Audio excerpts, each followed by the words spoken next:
Bonjour à tous et bienvenue dans notre guidance thérapeutique de la semaine. Donc, comme d'habitude, je vous demanderai de choisir une carte parmi le cadre vert, le cadre orange ou le cadre blanc. Si vous avez besoin d'un petit peu de temps, vous pouvez prendre le temps de la réflexion en appuyant sur pause. Je rappelle que les cartes sont tirées des cartes psy de Catherine Lapsy et de Psy Image et elles vous feront découvrir, elles vous font avancer sur une thérapie, sur une thématique liée à votre personnalité, liée à votre façon de fonctionner.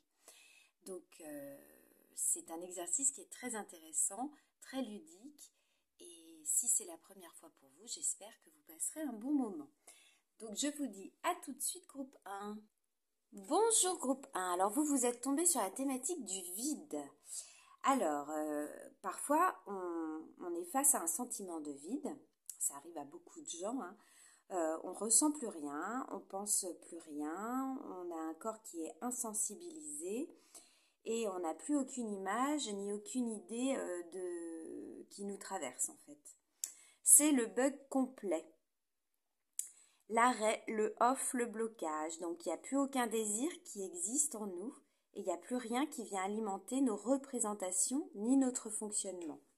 Donc dans ces moments-là, il se peut qu'on soit trop fatigué et qu'on ne fonctionne tout simplement plus.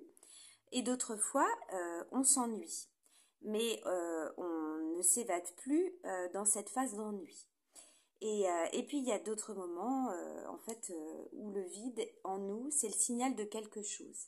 Un besoin de stop, que ça ne peut plus continuer, ça veut plus continuer du tout. En fait, c'est comme si on était usé jusqu'à la corde ou que notre psychisme ne voulait plus aller plus loin, plus comprendre, plus sentir, plus rien du tout. Donc certaines fois, le vide, il va nous parler aussi d'un besoin de remplissage. Et dans ces cas-là, il va convenir peut-être de se demander par quoi est-ce que je peux me remplir de nouveau. Mais aussi, est-ce que c'est nécessaire de combler ce vide à l'intérieur de moi? Parce qu'en effet, en psychanalyse, on dit souvent que le désir, il naît du manque. Alors s'il n'y a pas de manque, il n'y aura pas de désir. Par exemple, dans la relation à l'autre, le manque pourrait être nécessaire, comme dans le processus créatif. Si on a une toile qui n'est pas vierge, c'est difficile d'y inscrire quelque chose. Et c'est dans ce cas-là que le vide peut être structurant et faire avancer. Donc le vide pourrait aussi nous dire qu'on a besoin de vidanger, de lâcher des choses qui nous encombrent et dont on ne veut plus. Donc groupe 1. En ce qui vous concerne, est-ce que vous avez déjà vécu du vide? Et à votre avis, de quelle nature il était? Est-ce que ça parlait d'un manque, d'une perte ou encore d'autre chose? Quel besoin votre sentiment de vide vous évoque-t-il? Est-ce que c'est le stop, le lâcher, le remplir, la fatigue, le créer ou partir? Comment est-ce que vous avez réagi? Et comment ça a changé quelque chose pour vous ensuite? Voilà groupe 1, une belle thématique. Alors, comme d'habitude, mes cartes tombent un petit peu, mais bon, voilà. Je vous laisse réfléchir à tout ça et je vous dis à la semaine prochaine. Au revoir. Bonjour groupe 2, donc vous êtes tombé sur la tristesse. Ah, la tristesse, c'est l'émotion de la perte. Et comme toutes les sœurs de la famille des émotions, elle nous est très utile, même si elle nous paraît désagréable. Elle n'est pas négative, la tristesse. La tristesse, elle nous permet de savoir qu'on a besoin de réconfort, que quelque chose d'important nous a été retiré. Ça peut être une relation, un être cher, une situation. Et en effet, ça fait mal. La tristesse, elle se soulage avec le temps.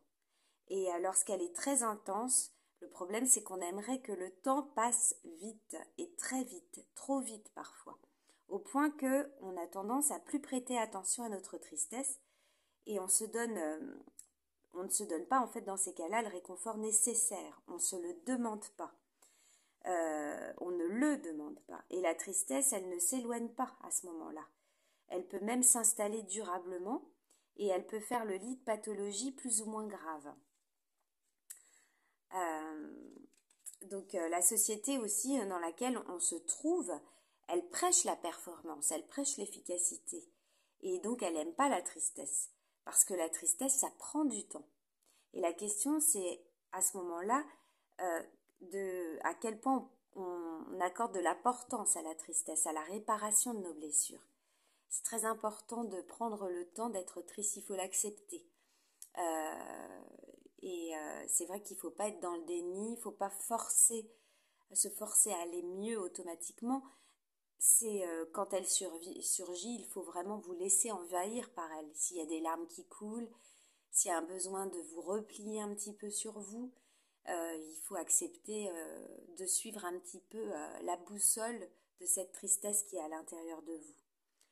Donc groupe 2, est-ce que vous savez prendre le temps du réconfort nécessaire quand vous êtes triste?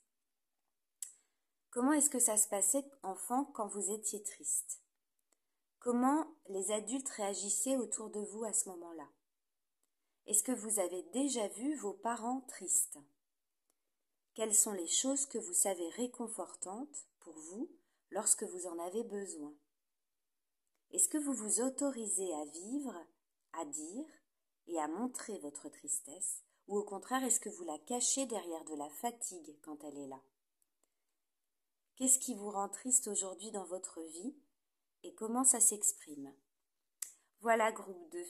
C'est une très belle thématique et j'espère qu'elle vous ramènera à une forme de paix par rapport à la tristesse, si ce n'est pas le cas, et que vous arriverez peut-être même à vous apaiser, à vous réconforter par cette petite thérapie de la semaine. Je vous souhaite une excellente semaine et je vous dis à la semaine prochaine. Au revoir.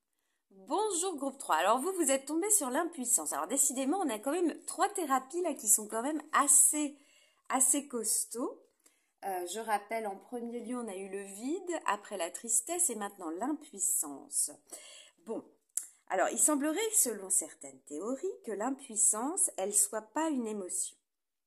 Pourquoi pas? Cependant, il paraît indéniable qu'elle se ressent. Et c'est la sensation de ne plus savoir quoi faire, de se sentir inutile et de ne plus avoir aucune prise sur les événements. Et dans ce cas-là, notre cerveau, il l'aime pas beaucoup. Lui, il aime résoudre les problèmes, il ne sait plus le faire à ce moment-là et il se trouve démuni lorsque l'impuissance s'invite en nous.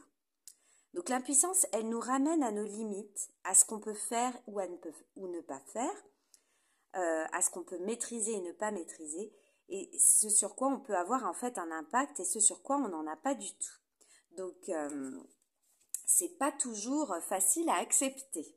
Accepter que ce que l'on désire ne peut pas forcément trouver de satisfaction, ne peut pas aboutir, ne viendra peut-être jamais. Et ça peut mener à ce moment-là à une forme de frustration.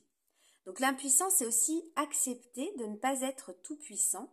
C'est un processus par lequel on passe tous quand on est enfant et quand on apprend que notre corps, il ne peut pas tout faire, qu'on ne peut pas avoir tout ce qu'on veut avoir, qu'il y a des règles sociales qui existent pour nous permettre de vivre ensemble. Donc grandir, c'est aussi apprendre à vivre avec une dose normale de frustration et d'impuissance. Alors on lutte parfois contre elle par une agitation interne ou externe et c'est souvent un processus qui est assez douloureux en fait. Donc groupe 3, est-ce que vous vous souvenez, vous, de situations où vous vous êtes senti impuissant? Comment est-ce que vous réagissiez lorsque vous vous sentez impuissant? Est-ce que vous l'acceptez ou est-ce que vous luttez contre? Est-ce que vous avez conscience de vos limites? Est-ce que vous sauriez nommer vos limites? Et comment et avec qui est-ce que vous vous autorisez à poser plus facilement des limites? Et dans ces cas-là, pour quelles raisons? Voilà groupe 3. Écoutez, je vous souhaite une très bonne thérapie, une excellente semaine et je vous dis à la semaine prochaine. Au revoir.